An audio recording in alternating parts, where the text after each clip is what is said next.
Hello, Joe. Let's read this question. So this question says, a particle moves such that its acceleration is gained by a is equal to minus beta times x minus 2, where beta is some positive constant and x is the position from the origin. Okay. Time period of the oscillations हमें बताइए यहाँ पर क्या बताना है। Time period बताना है किसका ऑसिलेशंस का। तो देखिए बच्चों इस क्वेश्चन का की कॉन्सेप्ट आप क्या लिख सकते हैं। The key concept of this question, इस क्वेश्चन का की कॉन्सेप्ट हम देखिए लिख सकते हैं।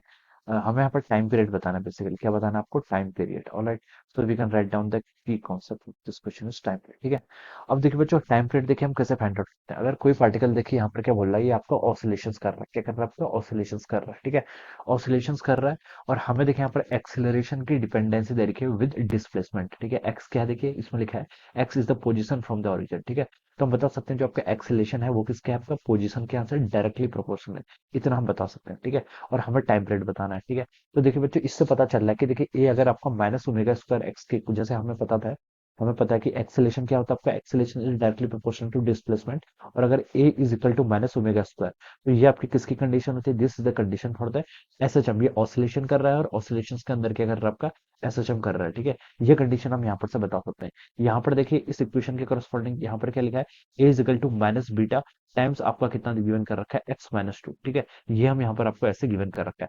तो देखिए बच्चों जो यहाँ पर आपका ओमेगा होता है, ओमेगा क्या होता है, this is the angular frequency. ये क्या होता है आपका, एंगुलर फ्रीक्वेंसी। और टाइम पीरियड देखिए कैसे फाइंड आउट करते हैं, we know that omega is equal to 2 pi by T. Omega किसके इक्वल होता है, 2 पाई बाई कैपिटल। ठीक है, और टाइम पीरियड को हम यहाँ से डिफाइन करते हैं, ये होता है आपका 2 पाई डिवाइडेड बाई ओमेगा। ठीक है, ऐसा हम क्या करते हैं उसको हमसे डिफाइन करते हैं। ठीक है, ये माइनस साइन क्या रिप्रेजेंट करता है कि रिस्टोरिंग फोर्स है। ठीक है, एसएचएम के लिए आता है। ठीक है, और देखिए यहाँ पर आपका जो एक्स है, ठीक है, इसको हम ऐसे लिख सकते हैं, देखिए इस इक्वेशन को, A is equal to minus beta times X minus 2 को हमने एक नया वेरिएबल एक्स से क्या कर दिया, यहाँ पर रिप्रेजेंट कर दिया। ठीक है, अब देखिए acceleration is proportional to displacement, satisfy हो रहा है। नेगेटिव साइन आ रहा है, इसका मतलब रिस्टोरिंग है। तो एसएचएम की कंडीशन को क्या कर रहा है, सेटिस्फाई कर रहा है। और ये बीटा बीटा क्या यहाँ पर आपका, यहाँ पर बीटा आपका सेम रोल प्ले कर रहा है जो आपका क्या करता है, ओमेगा करता है। ठीक है, तो ये हम यहाँ पर से ऐसे बता सकते हैं। ठीक है, तो देखिए बच्चों अब यहाँ से आप क्या लिख सकते हैं, इस इक्वेशन से आप लिख सकते हैं, ये क्वेश्चन को देखिए आप यहाँ पर अप्लाई कर लीजिए।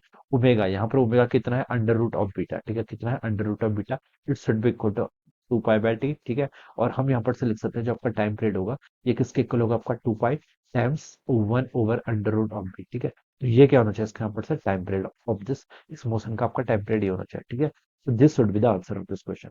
तो अगर मैं इसको देखिए यहाँ पर से मैच करूँ, तो ये आपका ऑप्शन बी से मैच कर रहा है। So we can say that option B will be the right answer of this question. Option B क्या होगा, यहाँ से आपका right answer हो जाएगा। ठीक है, so this will be the answer of this question. So I hope you all understood this concept. All the best and thank you so much.